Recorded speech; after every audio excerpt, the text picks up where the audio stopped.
guys, and welcome back to Plant Boutique. My name is Heather. This is my channel where I talk about all the plant related things.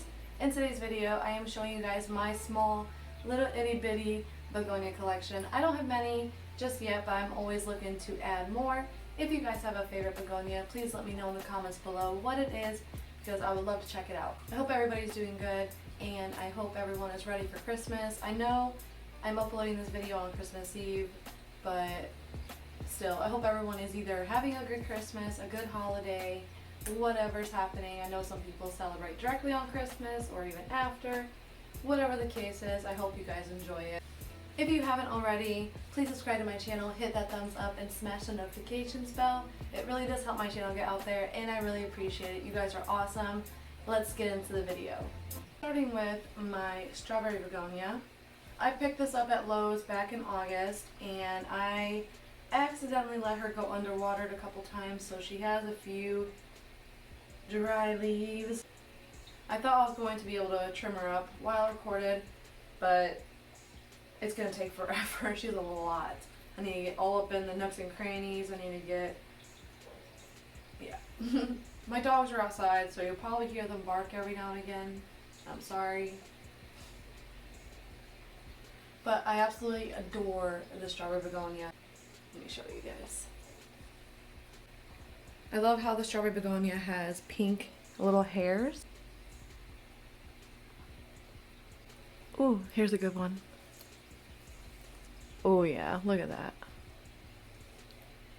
I love it. I love it.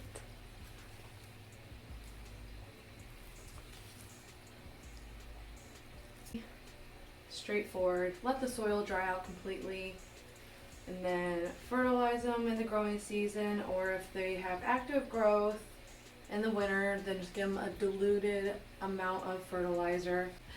They really love indirect light, bright indirect light, but can tolerate medium light.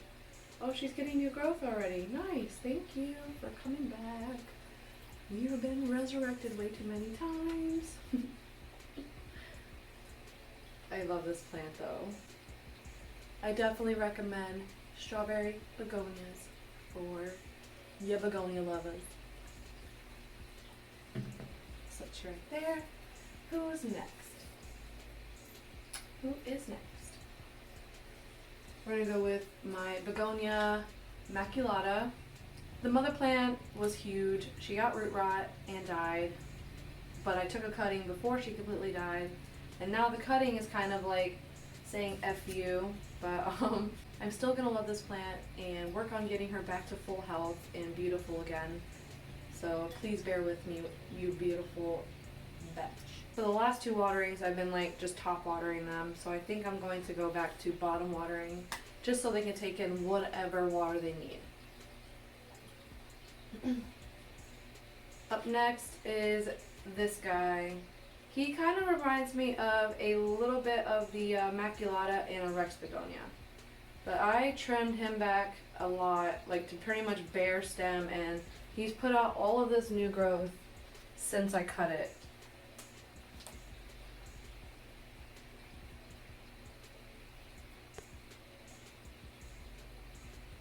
Isn't that cool though? Like how quick these things can grow in the right conditions. So I just kind of did a restart. We hit the restart button on this. Cute.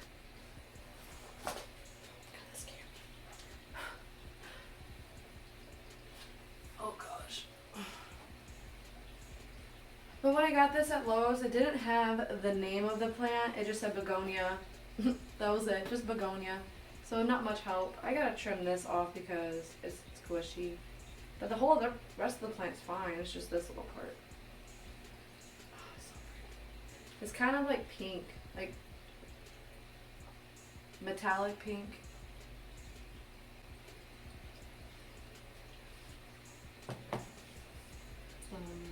This guy. This one is my rehab begonia. This is the begonia gulada. Really pretty. It looks like a spiral and it's black. Absolutely gorgeous, and it propagates so well. It's rooting for me already, and I couldn't be any more excited about it because I really wanted this plant to survive. But when I first brought it home, it was doing good, and then a couple weeks later, she decided, hey, I'm gonna get root rot. And then I pulled her up out of the pot. Everything came up out of the pot but the roots. And that was just crazy. That was crazy to me. I was like, oh my god, what the heck's happening? So I inspected the soil, the roots were all mushy, and that's how I knew that she had root rot. But doing pretty good now, so I'm pretty happy, and I'm rooting for you. You could propagate begonias in water. That's what I resorted to with her. So I think when she's fully rooted, I'm going to transfer her to leca. Pretty excited about that because I've always wanted to make this plant into a semi-hydroponic plant.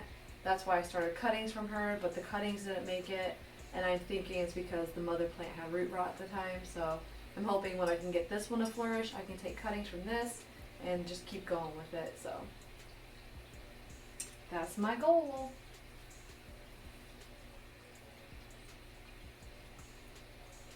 Up next is, actually I'm going to show you guys the propagations I have going from the strawberry begonia.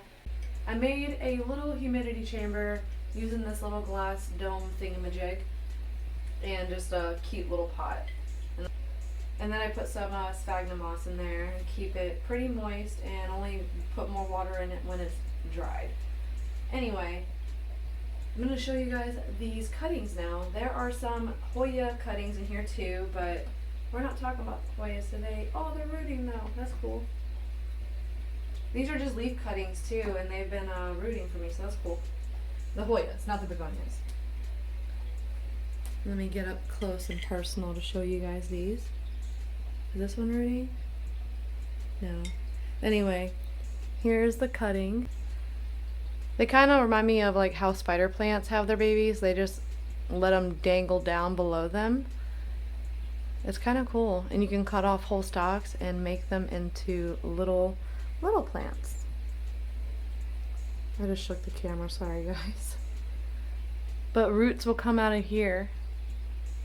That one's a little floppy because they don't have roots yet, but eventually they will.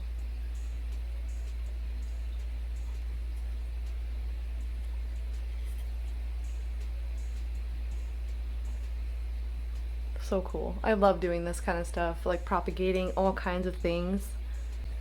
I'm going to put them back now. Alright, I'm going to be putting them back the way they were so they don't get ruined. And then putting these back. I'll fix them. Okay. Up next is the polka dot begonia, pink polka dot begonia. And this one is definitely from the maculata family. So pink. Oh my gosh. I've never seen a begonia this pink before. My camera is not picking up how pink they are. They're kind of coming off orange in the camera, but they're pink. Super pretty. I love them so much. This one actually was cut all the way down to stem as well. And then I ended up getting this. Full plant again. Beautiful. I picked up this plant when it was original, you know, before I did anything to it, back in July. And the leaves all just kind of started falling off at first, and then I just trimmed them all off because there was like 3 or 4 left. So I just ended up snipping them all away. And then I put this in my plant shop, and this is what happened. Oh, I'm obsessed. I love it. I love it, I love it. Up next is the Rex begonia, or the Arabian sunset. This one has like deep red leaves. I don't know if it picks it up from there, but I will get up close and personal with this one too.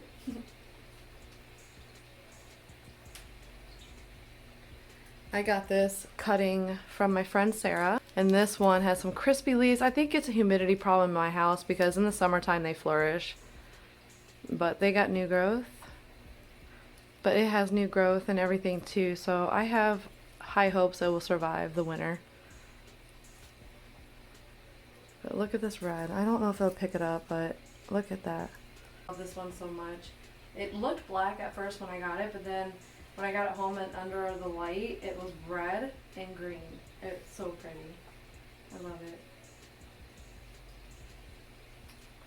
And then the last one I'm talking about today is technically not a begonia, but some people call it a vining begonia, but it's my sis's discolor.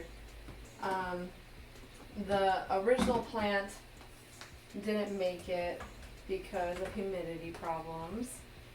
And so I still have the original plant. She just doesn't have any leaves, and I'm hoping that she'll come back next year. But I was able to save some propagations from her, and I potted them up after they rooted, and they're doing so good. I am also learning that they love a lot of humidity. I keep them in this box in the plant room under a grow light, and they get a lot of humidity in here, and I open up the box about once a day just to let air out. And I'm really excited about it because when I get these going, I'm going to be building a little greenhouse cabinet, and then these are going to go in it, and I think I'm going to keep these in my collection until they get huge. And then I might sell them, but I don't know. I probably won't, but Sis's discolors for me have been really hard. And I say that with as much honesty as possible because they're beautiful, beautiful plants, and I cannot stay away from them. And every time I see one, I want to buy it. But this last time I went to a plant store, seen a few, and I wanted to get one, and I had to tell myself no because I've already killed 2.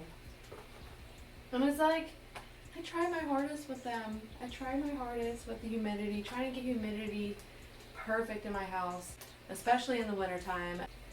So next year in the fall, I'm going to be updating my April Air in my house, which April Air is a whole house humidifier, and ours that we have is about 20 years old now, and it's time for an upgrade. The dial is definitely from the 70s, so definitely going to be investing into that next year. Pretty pumped. I can't really tell you guys everything about begonias because I am still learning myself. I hope you guys enjoyed. Thank you for watching. If you would love to learn how I keep up with all of these plants, please subscribe to my channel, hit that thumbs up, and smash the notifications bell. It really does help my channel get out there, and it also helps me plan for future content if you guys like this video. And I will do more of these. I love doing like individual collection tours, and eventually I will be doing updates on like all of my little collection tours, like my philodendron collection tour, calathea collection tour, and then still doing the big houseplant tours. I'm really excited. Well, that was everything for today. Thank you guys for coming back and checking out my channel, even if it's just stopping by for this video. If you love this video, give it a thumbs up. It lets me know if you're loving this content, and it helps me plan for future content. If you would love to learn how I keep up with all of these plants, please subscribe to my channel, hit that thumbs up, and smash the notification bell. It really does help my channel get out there, and you guys are always amazing, and I appreciate every single one of you.